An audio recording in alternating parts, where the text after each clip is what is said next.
Line up si Alan Kaidik. First crack ni Alan. Pasok agad. 5 puntos. 3-point shot by Alan Kaidik. Is a triple V shot. Para medyo lamig dito sa second quarter. Kaidik.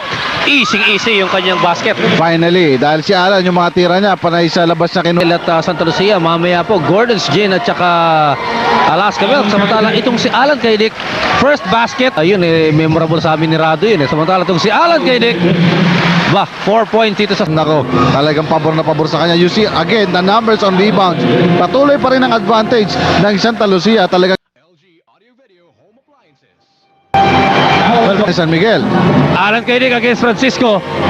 Alan Kaidik! Ito ang pinagtyagaan ni Alan. He's been missing his shots earlier. An advantage para sa Santa Lucia. Bumaksak sa 8.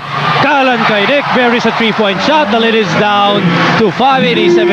Patungo tayo sa midpoint nitong fourth quarter. And Alan Kaidik napunta kay Alan Kaidik. Alan, pinasok si Alan Kaidik. And San Miguel is on top, 96-95. May isa pang timeout ang Santa Lucia.